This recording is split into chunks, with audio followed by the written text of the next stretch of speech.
पाकशाला हिंदी में आपका स्वागत है। आज हम बना रहे हैं सर्दियों के लिए बहुत ही हेल्दी लड्डू। ये लड्डू इतने पावरफुल हैं, यदि आप इन्हें रोज खाएंगे न तो हड्डियों में दर्द होगा, न घुटनों में दर्द होगा और न ही जोड़ों में दर्द होगा। तो बनाना शुरू करें। लड्डू बनाने के लिए मैंने लिया है 2 कप तिल। इन्हें अच्छी तरह से साफ कर लिया है। तिल कैल्शियम से भरपूर होता है। इसमें प्रोटीन, आयरन, जिंक भी होता है। ये हड्डी के लिए, हड्डी के जोड़ों के लिए बहुत ही हेल्दी है। तिल खाने से शुगर और कोलेस्ट्रॉल भी कंट्रोल में रहता है। ये 1 कप बादाम है। बादाम भी कैल्शियम और प्रोटीन से भरपूर होते हैं।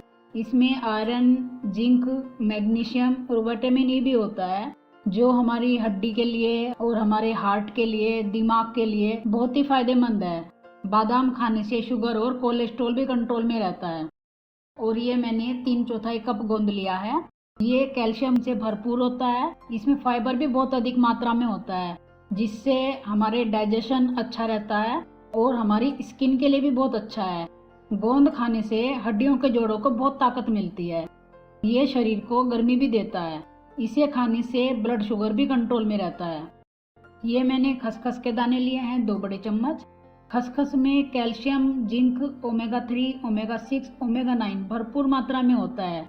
ये हमारी हड्डियों के लिए और हड्डी के जोड़ों के लिए और हमारे हार्ट के लिए, ब्रेन के लिए बहुत ही फायदेमंद है। ये मैंने सौंठ लिया है 2 बड़े चम्मच। सौंठ खाने से सर्दी में होने वाला कोल्ड, कफ, जोड़ों का दर्द सभी में आराम मिलता है। यहाँ तक कि जो आर्थराइटिस है उसमें भी आराम मिलता है। ये मैंने काली मिर्च ली है 1 बड़ा चम्मच। सर्दी में काली मिर्च खाने से कोल्ड, कफ और ठंड से होने वाले जोड़ों का दर्द है, कमर दर्द है, वो भी ठीक होता है। ये मैंने शक्कर लिया है 1 कप। ये गुड़ का पाउडर है। इसे डालने से लड्डू अच्छी तरह से डाइजेस्ट होंगे और ये हमारी बॉडी के अंदर जो टॉक्सिन्स होते हैं उन्हें भी बाहर करता है। यदि आपको शक्कर ना मिले तो आप इसकी जगह गुड़ ले सकते हैं और इसे छोटे छोटे टुकड़ों में काट लें। अब लड्डू बनाना शुरू करते हैं। सबसे पहले हम तिल भूनेंगे। तिल भूनने के लिए मैंने एक भारी तले का पैन लिया है। गैस की फ्लेम कम रखी है। इसे कम आंच पर लगातार चलाते हुए भूनेंगे। तिल को ज्यादा नहीं भूनना चाहिए। ज्यादा भूनने से इसके जो फाइबर हैं वो नष्ट हो जाते हैं और लड्डू का टेस्ट कड़वा हो जाता है। तिल को इतना ही भूनना है कि ये चटकने लगे और फूल जाएं। हमारे तिल चटकने लगे हैं और फूल चुके हैं। ये देखिए, तिल भूनकर तैयार हैं। इन्हें बस इतना ही भूनना है। अब इन्हें हम एक प्लेट में निकाल लेंगे। अब भूनेंगे बादाम। बादाम को भी कम आंच पर ही भूनना है, ज्यादा नहीं भूनना है। इन्हें इसलिए भी भूनना जरूरी है क्योंकि बादाम भूनने से इसके अंदर की नमी खत्म हो जाती है और ये अंदर तक क्रिस्पी हो जाते हैं, जिससे लड्डू जल्दी खराब नहीं होंगे, ज्यादा दिन चलेंगे। बादाम भूनकर तैयार हैं। इन्हें भी प्लेट में निकाल लेंगे। अब भूनेंगे खसखस के दाने। खसखस के दाने बहुत जल्दी भुन जाते हैं। इन्हें भी कम आंच पर भूनना है, बस थोड़ी सी देर भूनना है, जिससे इसकी नमी खत्म हो जाए। खसखस के दाने भुनकर तैयार हैं। इन्हें एक प्लेट में निकाल लेंगे। अब एक मिक्सर जार में गोंद पीस लेंगे। गोंद को पीसकर भूनने से ये बहुत आसानी से भुन जाता है और बहुत जल्दी भुनता है। खोलकर देख लेते हैं। इसका पाउडर बनकर तैयार है। अब गोंद भूनने के लिए पैन में घी डालेंगे। घी खाने से हड्डियों के जोड़ों में चिकनाहट बनी रहती है और ये शरीर को गर्मी भी देता है। और जैसे ही घी गर्म हो, इसमें डालेंगे पिसा हुआ गोंद। इसे भी कम आंच पर भूनना है। गोंद को हल्के हाथ से दबाते हुए भूनना है, जिससे ये अच्छी तरह से भुन जाए, कच्चा ना रहे। यदि गोंद कच्चा रह जाता है तो लड्डू खाते समय दांतों में चिपकता है। हमारा गोंद अच्छी तरह से भुन चुका है। अब देख लेते हैं, हमने जो गोंद भुना है ये भी क्रिस्पी हो चुका है। अब हम तिल पीस लेते हैं।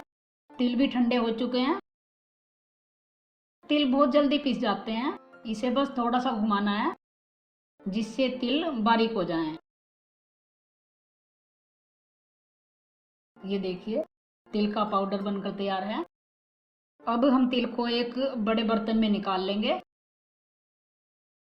अब हम पीसेंगे बादाम। इसके साथ मिलाएंगे कुटी हुई काली मिर्च। काली मिर्च को मैंने कूट लिया था और इसे हम पीस लेंगे। आप चाहें तो बादाम को बिना पीसे भी डाल सकते हैं। बादाम के छोटे छोटे टुकड़े कर लें, लेकिन यदि आप पीस कर डालेंगे तो लड्डू ज़्यादा एनर्जी देंगे, ज़्यादा अच्छी तरह से डाइजेस्ट होंगे। बादाम भी अच्छी तरह से पीस कर तैयार हैं। अब इसमें डालेंगे भुना हुआ गोंद। बादाम के साथ पीसने से गोंद का पाउडर बन जाएगा और ये बादाम के साथ अच्छी तरह से मिक्स हो जाएगा। गोंद भूनने का एक दूसरा तरीका भी है।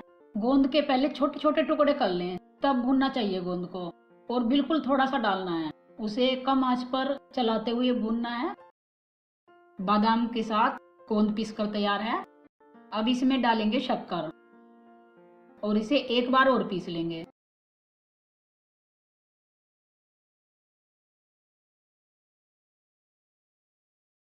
बादाम, गोंद और शक्कर पीसकर तैयार हैं।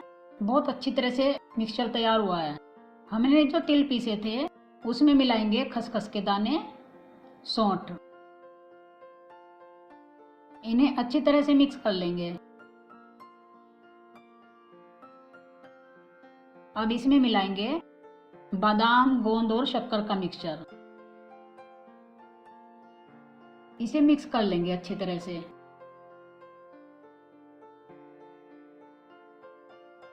इसे हम हाथ से मिक्स करेंगे, जिससे ये बहुत जल्दी मिक्स हो जाएगा और एक सार हो जाएगा। यदि आपको लगता है कि ये मिक्सचर सूखा सूखा है और लड्डू बांधने में कोई परेशानी आती है, तो इस मिक्सचर को एक बार और मिक्सी में चला लें। इससे ये सॉफ्ट हो जाएगा और लड्डू बनाने में बहुत आसानी होगी। हमारा मिक्सचर बहुत अच्छी तरह से बनकर तैयार हुआ है। जैसे ही लड्डू बंधने लगे, इसे दोनों हथेली के बीच में रखकर गोल आकार देंगे। और ये देखिए हमारा हेल्दी लड्डू बनकर तैयार है। इन लड्डू को आप गर्म दूध के साथ लें।